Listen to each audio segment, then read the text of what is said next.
রামদাসের মৃত্যুর পর 12 দিনের শোকসভা চলছিল বাড়িতে। বাড়ি ভর্তি লোকজন। ঠিক সেই সময় একটা গাড়ি এসে থামলো বাড়ির উঠোনে। একজন ব্যক্তি সেই গাড়ি থেকে নেমে ভরা শোকসভার মধ্যে গিয়ে বলল, রামদাসের ওয়ারিশ কে কে? শোকসভায় 40 থেকে 50 জন উপস্থিত ছিল। সবাই ওই ব্যক্তিকে দেখতে লাগলো। তারপর রামদাসের 3 ছেলে হাত উপরে করে বলল, রামদাস আমাদের বাবা, আমরা ওনার সন্তান। বলুন, আমাদের সাথে আপনার কি দরকার? ওই ব্যক্তি রামদাসের 3 ছেলেকে খুব ভালোভাবে দেখলো। তারপরে বলল, আজ থেকে 20 বছর আগে রামদাস আর আমি একসাথেই চাকরি করতাম। সেই সময় ও আমার কাছ থেকে কিছু পয়সা ধার নিয়েছিল, যা সুদে আসলে এখন 20 লাখ টাকা হয়েছে। আজ আমি আমার পয়সা ফেরত নিতে এসেছি। এই কথা শুনেই পুরো সভায় কানাঘুষি শুরু হলো। রামদাসের ছেলে যে সরকারি চাকরি করত, সে উঠে দাঁড়িয়ে বলল, আপনার কাছে কি প্রমাণ আছে যে আমার বাবা আপনার কাছ থেকে টাকা ধার নিয়েছিল? ওই ব্যক্তি একটু হেসে বলল, আমি একজন উকিল। আমি এতটাও বোকা নই যে বিনা প্রমাণেই আমি এখানে চলে আসব। আমার কাছে 20 টাকার একটা বন্ড আছে, যেখানে তোমার বাবা এই বিষয়ে পুরো বিবরণ লিখে রেখেছেন এবং তার নিচে তার সইও আছে। বড় ছেলে বলল, আমি এই কথা মানি না। আমার তো মনে হচ্ছে আপনি কোনো ফ্রড। 20 বছর ধরে আপনি কেন চুপ থাকলেন? আর যেই বাবা মারা গেছে অমনি এখন আপনি টাকা নিতে এলেন? আপনি তো মহা ধোঁকাবাজ। আর আমার বাবা যদি পয়সা ধার নিয়েও থাকে, তাহলে তার মৃত্যুর সাথেই সব শোধ হয়ে গেছে। আমি এই পয়সা কিছুতেই দিতে পারবো না। রামদাসের দ্বিতীয় ছেলে ছিল ঠিকাদার, যে বিল্ডিং বানানোর কাজ করত। সে উঠে দাঁড়িয়ে বলল, উকিল সাহেব, আপনি যে পায়ে হেঁটে এসেছেন ঠিক সেইভাবেই হেঁটে বাইরে বেরিয়ে যান। যদি আপনি পয়সা পেয়েই থাকতেন, তাহলে বাবা বেঁচে থাকতে আসতেন। আমার বাবা তো কখনো আমাদের বলে যায়নি যে তার কোনো ঋণ আছে। উকিল সাহেব বলল, হয়তো তোমার বাবা বলে যায়নি, কারণ পয়সা দেওয়া তারিখ আজকে ছিল। আর তোমরা যখন আমাকে চলেই যেতে বলছো, তাহলে একটা কথা বলি, আমি এখানে কোনো লড়াই ঝগড়া করতে আসিনি। এখান থেকে আমি এখনই চুপচাপ চলে যাব। কিন্তু তোমরা যদি তোমার বাবার ঋণ শোধ করতে অস্বীকার করো, তাহলে আমি কোর্টে যেতে বাধ্য হব। কিন্তু সমস্যা একটাই জায়গায়, রামদাসের সাথে আমার খুব ভালো বন্ধুত্ব ছিল। আমি চাই না যে রামদাসের মৃত্যুর পর তার সম্মান নিয়ে টানাটানি হোক, তার সম্মান হানি হোক। তাই এখনো আমি চুপ আছি। তোমরা চাইলে কিছুটা সময় নিতে পারো, কিন্তু ঋণ শোধ করার জন্য রাজি তো হও তোমরা। 3 ছেলেই চুপচাপ বসে রইল। কেউই ঋণ শোধ করার জন্য কোনো রকম সাহস দেখালো না। উকিল সাহেব আবার বলল, এখানে তোমাদের সমাজের লোকেরা বসে আছে, তোমাদের আত্মীয় স্বজনরা বসে আছে। এই ভরা সভায় তোমার বাবার সম্মানের কোনো মূল্য কি তোমাদের কাছে নেই? হঠাৎ রামদাসের ছোট ছেলে গিরিধর উঠে দাঁড়িয়ে বলল, উকিল সাহেব, আপনি প্রমাণ দেখান, আমি আমার বাবার সমস্ত ঋণ শোধ করে দেব। গিরিধরের এই কথা শোনা মাত্রই তার স্ত্রী, যে দরজার পাশে দাঁড়িয়ে অন্য মেয়েদের সাথে সমস্ত ঘটনা দেখছিল শুনছিল, তাড়াতাড়ি করে সে সবার ভেতরে এসে তার স্বামীর হাত ধরে অন্য ঘরে ডেকে নিয়ে গেল। তারপর তার স্বামীকে বলল, এটা তুমি কি করছো? কোথা থেকে শোধ করবে এতগুলো ঋণ?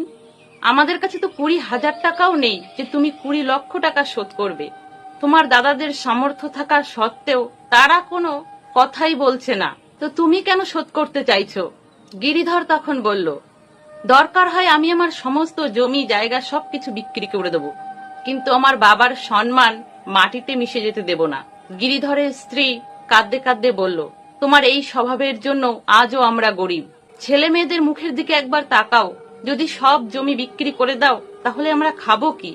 গিরিধর স্ত্রীর কাঁধে হাত রেখে বলল, দেখো, তুমি সুখ দুঃখে সব সময় আমার সাথে থেকেছো, আমার পাশে থেকেছো।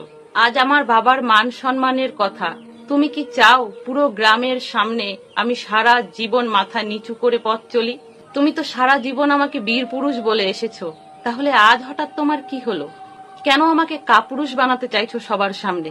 গিরিধরের স্ত্রী নিজের ভুলটা বুঝতে পারে। সে তার স্বামীকে বলে, ঠিক আছে, তুমি যাও, আগে তোমার পরিবারের সম্মান বাঁচাও। আর দুমুঠো খাওয়ার কথা তো, তোমার উপর আমার সম্পূর্ণ ভরসা আছে। আমি জানি তুমি আমাদের কখনোই অভুক্ত রাখবে না। গিরিধর স্ত্রীর কথাগুলো শুনে মনে জোশ নিয়ে ভরা সভায় আবার ফিরে এলো। উকিল সাহেব গিরিধরকে দেখে মুচকি হেসে বলল, কি এখনো কি বাবার ঋণ শোধ করতে চাও, না বইয়ের কথায় মন পরিবর্তন হয়ে গেল? গিরিধর বলল, উকিল সাহেব, ও আমার স্ত্রী, ও সমস্ত রকম পরিস্থিতিতে ও আমার পাশে থাকে সব সময়। আপনি চিন্তা করবেন না, আপনি প্রমাণ দেখান, আমি বাবার সমস্ত ঋণ শোধ করে দেব। তবে উকিল মশাই, আমি আপনাকে পয়সা দিতে পারবো না, কিন্তু আমার ভাগের সমস্ত জমি আমি আপনাকে দিয়ে দেব, কিন্তু আমার বাবার কোনো ঋণ আমি রাখতে দেব না। উকিল সাহেব গিরিধরের দাদাদের দিকে তাকিয়ে বলল, তোমরা কি তোমার ভাইয়ের সাথে থাকবে না, তাকে সাহায্য করবে না? দুই দাদা নির্লজ্জের মতো মাথা নিচু করে বসে রইল, তারা কোনো উত্তর দিল না।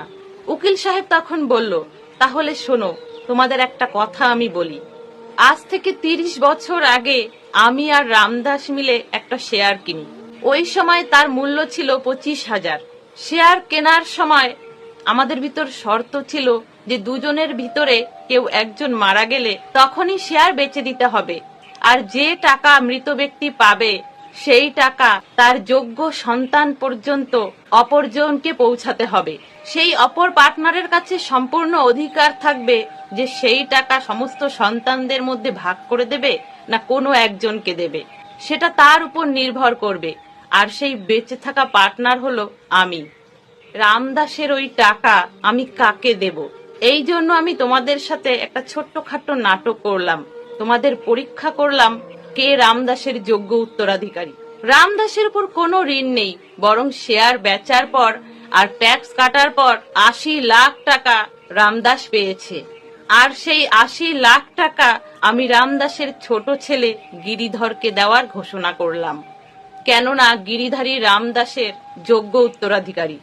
কারণ যে ছেলেরা বাবার ঋণ চোকাতে অস্বীকার করে তারা বাবার টাকা পাওয়ার যোগ্য বলে আমি মনে করি না। এই কথা শোনা মাত্রই সবাই বসে থাকা সমস্ত লোকজন অবাক হয়ে যায়।